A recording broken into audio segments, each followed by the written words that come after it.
Good morning, everybody. It is Tuesday. So, I just poured my tea and it's very hot. So, Phoebe, I support your, your pillow nest. I also have a pillow nest, although you can't really see what it looks like because I've put a blanket over it because it is just too chaotic on camera. So anyway, like, yes, I fully support you. Oops, sorry, bumped the table. I fully support you in your like burial of pillows because like that seems like the correct way to make a video to me. So I did take notes. We will see how that works out. The pet thing that you were talking about on TikTok, almost said Tumblr. That's different. That's a whole different social networking site that starts with T. I am basically never on TikTok. I have a TikTok account, but I don't ever really watch things on TikTok because, like, well, I was trying to say because I'm old, but it's actually not because I'm old. It's because I'm chronically ill and I just don't have the, like, energy to keep up with it. So I hardly ever, like, watch things on TikTok, but, like, were you talking about, like the buttons, like, things with the buttons that have different, like, recordings on them? If that is what you're talking about, I have seen those elsewhere. In fact, one of the authors that I follow on Twitter has been teaching her cat to use those buttons, and the cat has gotten really, really good at it. I have often thought that I would like to get those buttons for our cats, except that they would then bully me and harass me even more than they do now. It would, however, be really interesting and, like, potentially helpful in some ways. Like, I think Min, who is right here next to me as I'm gesturing, I think Min would be really very good at learning those. I think she would figure them out pretty quickly. I would like to teach Eric so that I could understand what he wants, so that maybe he would stop screaming at me all the time for no reason, just sitting in the middle of the room yelling for no discernible reason. But I also feel like it would probably be bad to give them another avenue for harassing me, because they already harass me a lot. So I don't know if that's what you were talking about, the button thing, or not. But if that's what you were talking about, then, like, I have seen those, like, to some degree in other places. And I did, yeah, I mean, pets are really smart. Like, dogs and cats in particular, like you said, are extremely smart and like, really pick up stuff. Like, I read once a long time ago, so I don't know what the scientific data are now at this point. But, like, I read once a long time ago that the average, just, like, random dog has a vocabulary of approximately 200 words, and that's not, like, a dog that has been taught specially anything extra or, like, is extra smart about words or anything, but, like, just, like, your basic random dog has a vocabulary of 200 words, which I think is interesting.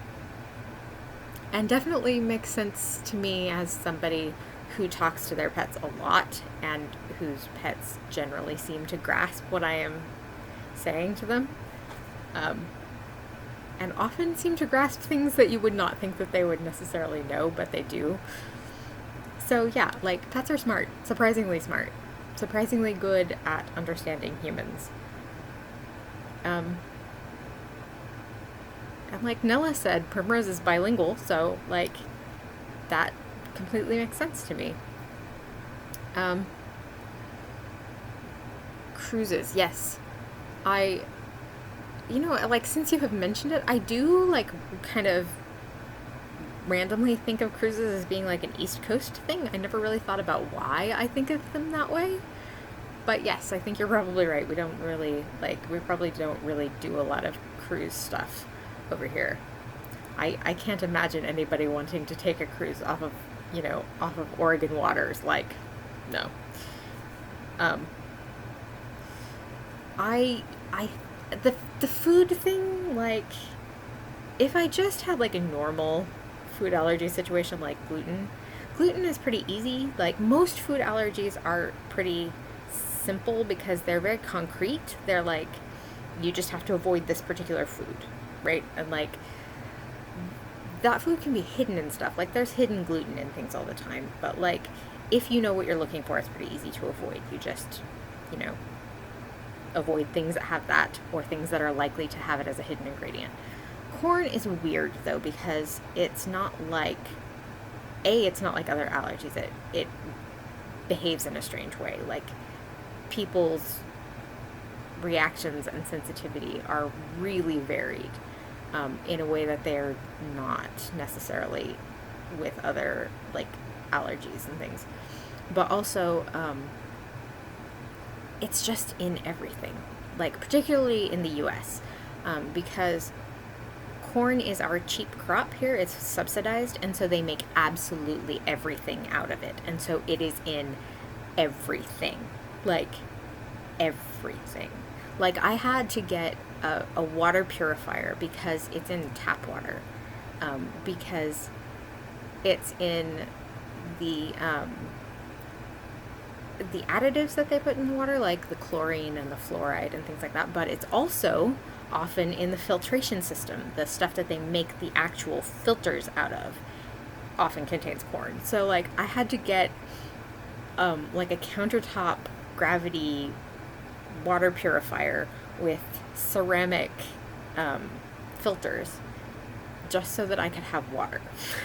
And I have to like filter jugs of it several times a day so that I can, you know, drink water or cook with water or brush my teeth. So like things like that. It's just, it's in everything, and it's like in a weird way. So like for instance, I might be able to eat one brand of a particular thing, like say rice. I can eat like a certain brand of rice, but not other brands of rice because it's something to do with their processing situation. Even if I rinse it, even if I wash it, it's still like I still react to it. Like I had to stop eating the brand of rice that I was eating because I started having, I don't know if I got more sensitive or like if something changed about the way that they were processing it, but even though I was washing it multiple times before I would actually cook it, like I started having these really bad headaches, and I finally figured out it was the rice, so I had to stop eating that rice, and now I'm like having to trial other rice, and it's like a whole thing. But so like that's the situation where like it's so specific. It's like down to specific brands of things, you know, that otherwise would not. Like a normal human would just be like, you know, I can have rice or I can not have rice. Not me. I can have some kinds of rice but not other kinds of rice. Like it's, you know, it's really like weird and difficult, and like it really is a thing where like you have to know exactly what you're eating in a very granular way, and like for most of us it's a thing where you have to cook for yourself because nobody else wants to do it or can do it because they don't have the knowledge. And it's so like specific and individualized. It is ridiculous, and I really mean ridiculous. So yeah, that's a weird thing about corn allergies specifically. Although technically, I have, after 6 years, I have finally been IgE tested. So technically that was negative, and so technically I don't actually have an allergy, clinically speaking. It is an intolerance. Probably. I haven't been IgG tested, but like it's probably not a clinical allergy. It's probably an intolerance. But I find that you can't say that to like non-medical people because they think intolerance just means like it's not a big deal. And they think that it just means like maybe you get an upset stomach or something, which is not what happens. It just means the mechanism is different. It doesn't necessarily mean that it is less severe. So yes, I'm getting off on a thing about the corn again. Sorry. What else do I have here? Oh, the thing about serial hobbies, like where where you have like a set of things that you maybe cycle through or whatever, and you just sort of hyper focus on one at a time. That completely makes sense to me because again, ADHD. But like, yeah, that seems very natural to me. Like that you like focus on one specific thing that you're like really interested in for a little while, and then like you get kind of tired of it, so you move on to a different one, and then you're on that one for a while. Like that completely makes sense to me. Absolutely. And yeah, not being able to remember what the other ones are when you're on one specific one also makes sense to me.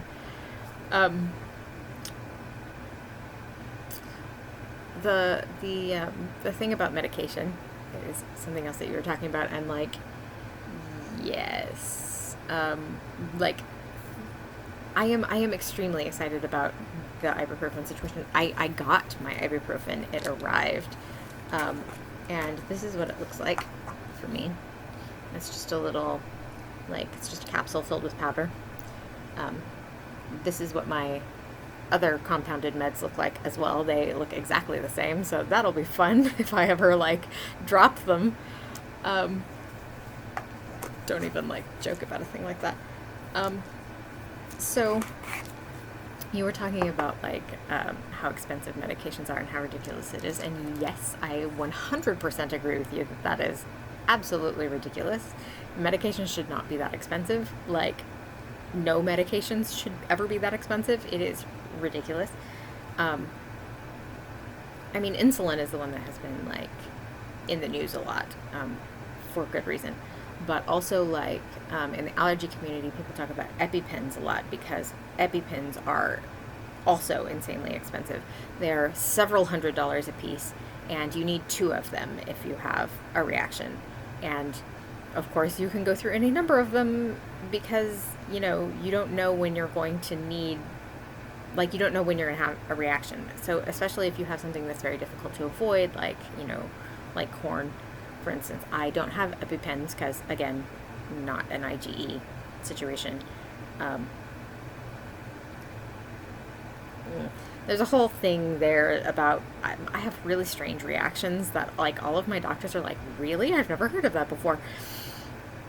But I don't have EpiPens, so for me that is not currently an issue. But, like, corn is a really common problem for people who do have EpiPens, people who do go into, like, regular, ordinary, like, anaphylaxis kind of situation because it's everywhere. Like I said, like, it is absolutely everywhere, and so you never know when just, like, you're just gonna have a reaction somewhere, and it might happen often.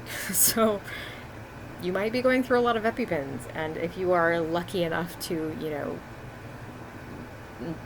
for the EpiPens to work, then you gotta get more EpiPens, and, like, it's just, I mean, thousands and thousands of dollars a month for some people. It's really not good. And also, like, the other thing, like, that I have found with compounding is that compounding meds is extra expensive because, like, for instance, this bottle, which I could buy, I looked at this up because I wanted to know, this bottle of ibuprofen, if I could buy it over the counter, would have cost me approximately $5. Instead, it cost me $32. So, like, yeah, that is ridiculous, but it is something that happens when you have to have all your meds compounded, and that's with insurance. Like, I mean, I shudder to think what it would have been without insurance. It would have been a lot more than that without insurance. And, like, I just read something recently, like, tonight, in fact, I read something where this woman was talking about how her migraine medication with insurance for 8 pills a month with insurance was $1,000 for 8 pills. Yikes. Obviously no ordinary person can afford that. That is just ridiculous and absurd, and everything about, like, the US healthcare system is not right. Everything about it is bad. So yeah, that's an issue. Meds should not be that expensive. Meds should be free. All meds should be free. I am like socialized medicine all the way.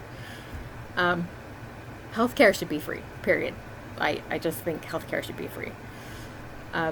So, yes. The only other thing on my list here is what you said about, like, just not talking about important stuff. Yeah, I agree that, like, kind of the fun thing about this channel is that we just talk about, like, whatever random stuff pops into our heads, and it works out pretty well. Like, sometimes we do talk about important things, but, like, sometimes, like, most of the time, we just talk about, like, random stuff, and I really enjoy that. I really enjoy, like, just hearing about whatever you guys are thinking about at any given random time, and also seeing your pets, because pets are good.